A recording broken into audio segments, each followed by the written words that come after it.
Bonjour à tous. Nous nous disons parfois, qu'aurais-je fait à sa place? Et s'il est bien un récit qui pourrait me traumatiser, c'est celui où il nous est rapporté que Dieu demande à Abraham d'aller offrir son fils sur la montagne de Moria. Mes amis, j'ai des enfants, vous en avez sans doute aussi, et je ne sais pas, pour moi c'est terrifiant de penser qu'un jour Dieu a demandé à un homme, tu prends ton fils, celui que tu aimes, Isaac, le fils de la promesse. Quand vous relisez le passage, nous voyons que Dieu insiste bien pour que Abraham ne prenne pas l'autre fils, mais qu'il prenne bien celui-là, et tu vas venir me l'offrir sur la montagne que je te montrerai. Qu'aurais-je fait? Je suis presque sûr que je dirais, ce ne peut pas être Dieu qui me demande une telle horreur, Dieu qui est contre les sacrifices humains.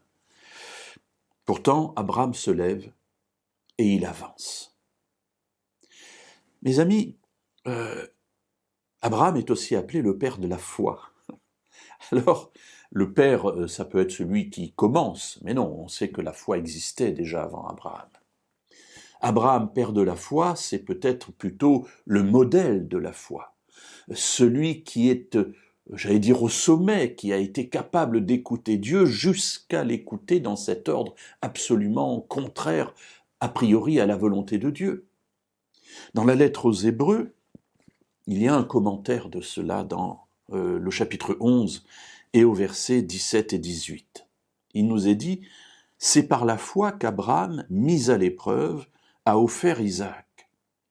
C'est son fils unique qu'il offrait, lui qui avait reçu les promesses, et à qui il avait été dit, « C'est par Isaac que tu auras une descendance qui porte ton nom. » Alors oui, parce qu'en plus d'être son fils, c'est le fils de la promesse par lequel la descendance qui a été promise à Abraham doit venir. Alors mes amis, si je tue moi-même l'enfant qui doit me donner une descendance, je détruis la descendance à venir.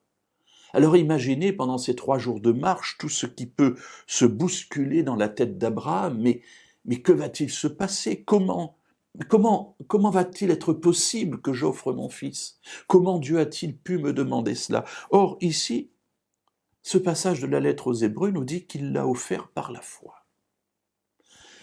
Il a compris et il a cru quelque chose. Alors, on est là, un petit peu dans l'expectative, et demain, nous essaierons de voir ensemble qu'est-ce qui a pu se passer, mais peut-être pour l'instant, aujourd'hui, réfléchir à toutes les questions que nous aurions pu nous poser, nous, si nous avions eu cet ordre. Dans quel état d'esprit aurions-nous été? Et demain, nous verrons ce qui a traversé l'esprit d'Abraham pour obéir à cet ordre de Dieu.